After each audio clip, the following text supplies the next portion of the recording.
લાભ મળે તો છોડવાનું, પણ એને જ લાભ લીધો કહેવાય એ ભ્રમ છે. આપણે સ્પષ્ટ હોય તો કામ થઈએ. સ્વામી બાપાને વિષયનું સુખ છે જ નહીં. એક શેઠી આવ્યા હતા અક્ષરધામમાં, કરોડોપતિ, 3 કરોડનું તો દાન કર્યું છે જૈન સમાજમાં. અને એક 19 વર્ષનો દીકરો હતો, ધામમાં ગયો, એની પાછળ જ એની વૃત્તિ થઈ ગયેલો. દીકરાને યાદ કર્યા જ કરે. હવે દીકરો પાછો આવવાનો છે, ગમેલું યાદ કરે, ગમે થાય. હા, થોડીક વાર બરાબર શોક થઈ જાય, પણ પછી મહિનાઓ સુધી આમ એના બાબાને યાદ કર્યા જ કરે. અડધો કલાકે અમે. તો આ બધી સાહેબી ક્યાં ભોગવવાની? કરોડો રૂપિયા શું? જો કરોડ રૂપિયા છે પણ લાભ નથી લઈ શકતો, આમાં લઈ ગયા ઓલા દીકરાની સ્મૃતિમાં. તો જો આ લોકના બધા સુખ છે નાશવંત છે. કરોડ રૂપિયા છે પણ એનું સુખ જ નહીં. પ્રમુખ સાહેબ જે સુખ લે છે ભગવાનનું સુખ છે, અવિનાશી, અખંડ, અનંત. સ્વામીને અપમાનનું દુઃખ નથી ને માનનું સુખ નથી. આ લોકોને કોઈ વસ્તુ લાગુ પડતી નથી. સાંઈ બાપા ત્યાં લંડનમાં CFI ઉજવાયો તે વખતે ઓલા સુવર્ણ તુલા વખતે દિવસે સ્વામીનું અપમાન થયું જોરદાર. ઓલા બધાને એમ કે ખાનગીમાં ગયા છે ભાઈ સ્વામી બાપા ને ઓલા બે ઓલા બાપાને ખખડાવા લાગ્યા બરાબર. તે તો બધા બહાર જ હતા, હાજર હતા. પછી તો જરા આવું કઈ થયું ને એટલે સંતો અંદર આવી ગયા. સાંઈ રહેવા દો, વરાળ કાઢવા દો. એ સંતો વાર્યા ને હરિભક્ત કહ્યું તું શું કરે છે આમ તેમ. પણ જો આટલું જોરદાર અપમાન થયું તો સ્વામીને કાંઈ ખરેખર એમને બેડા એક રૂવાડું ફરક્યું બાપાનું. અને આપણે તો જરાક થઈ જાય તો દુખી થઈએ. પાણી લઈ લઈએ. હવે ગઢડા મંદિરમાં આવે બીજો અસ્થિ પાણી આવું થઈ જાય. કોઈ મંદિરમાં કઈ ધક્કો લાગે તો આવું થઈ જાય. કોઈ સંત હરિભક્ત સાથે કઈ બન્યું તો બસ બોલા આવો. એ લાભ નથી.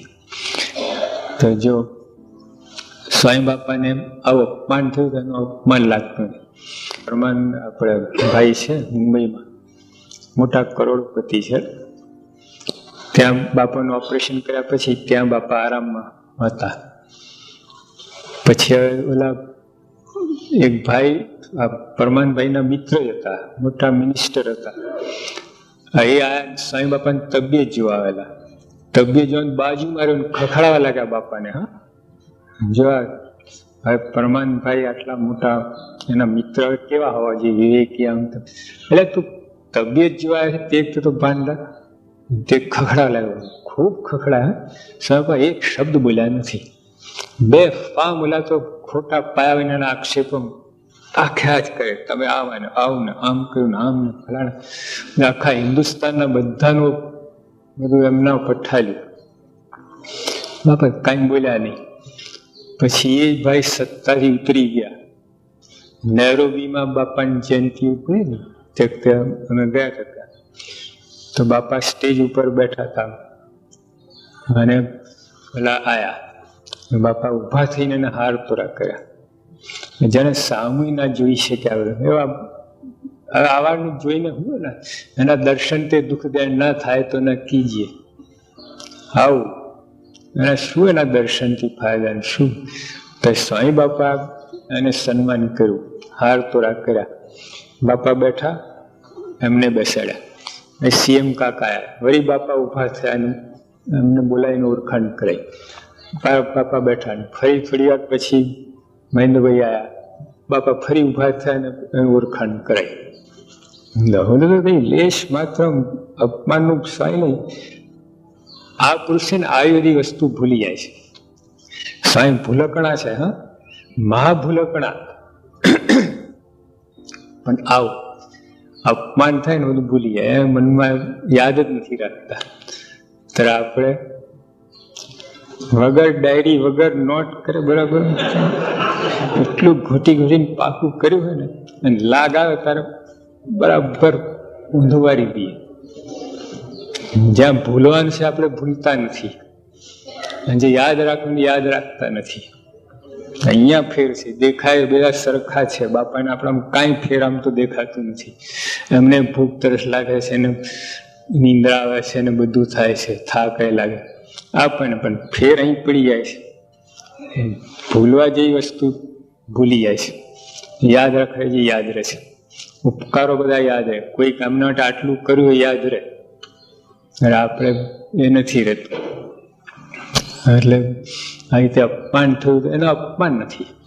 સાંઈ આખી દુનિયામાં ફરે છે, કેટલાય સન્માન થાય. આપણે યોગી શતાબ્દી વખતે બાપાને કેટલા હાર પહેર્યા, આટલા મોટા 125 જેટલા હાર. અમે 5 જણ થાકી ગયા. તે ત્યાં છે તે ઠંડી પડી, ખબર આખો મહિનો મને પરસેવો થયેલો નહીં. તે દિવસ હાર પહેર્યો તો પરસેવો થઈ ગયો, રેલા ઉતર્યા છે. બાપાને શું, અમે તો 5 જણ હતા, વારા ફરતી હાર પહેરાવતા હતા. બાપા તો એટલા હાર પહેરીને બાપા સીધા બેસી ગયા. અમે પાછળ ટપાલ વાંચવા લાગે, લખાય કઈ બન્યું જ નથી. આખું સન્માનનું વાવાઝોડું આવ્યું, જતું રહ્યું, બાપાને કઈ ખબર જ નથી. અપમાનનું વાવાઝોડું આવે એમને કઈ નજરમાં નહીં. એટલે જે એમને આ સુખ કે દુઃખ નથી, માનનું સુખ નથી, અપમાનનું દુઃખ નથી. એટલે એ જ સુખ એમને ભગવાનનું છે, ભગવાનનું સુખ લઈ રહ્યા છે. એ સુખ આપણે પણ લેતા થઈએ તો એ લાભ લીધો કહેવાય. બાકી આ બીજું બધું લાભ તો ઠીક છે બધું. એટલે આમાં આપણી દ્રષ્ટિ હવે આ 5 પ્રકાર છે લાભ લેનારાના. એક તો લાભ લઈ રહ્યા હોય છતાં એને ખબર ના હોય, બાપાની આજ્ઞા પણ વર્તે, આ કરે, પણ છેટે રહેતા હોય એટલે એમ લાગે કે આપણને લાભ મળતો નથી. પણ લાભ લઈ રહ્યા હોય, અને જે પાસે આંટા મારતા એમને લાગે આ સુખિયા છે, આ ભાગ્યશાળી છે, એ લોકોને લાભ મળે છે. એટલે પોતે લાચારી, લાભ લેવા છતાં લાચાર હોય છે. બીજો પ્રકાર છે એ એમ માને એ બ્રહ્મા જ હોય છે, એને એમ કે આપણે લાભ લઈ રહ્યા છે, લેતા જ ના હોય.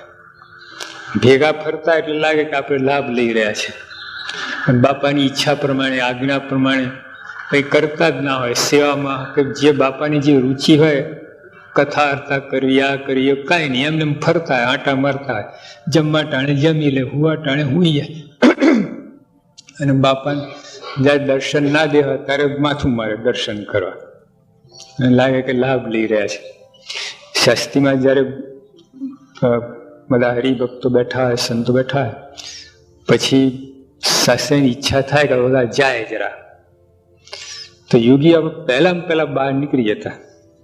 બીજા શું છે, હંતાઈ રે, ખૂણે ખાંચડે આમ લાભ લે છે. સાઈની ઈચ્છા ના હતા આવી રીતે. એટલે જ આ બધું આપણે જાણતા નથી.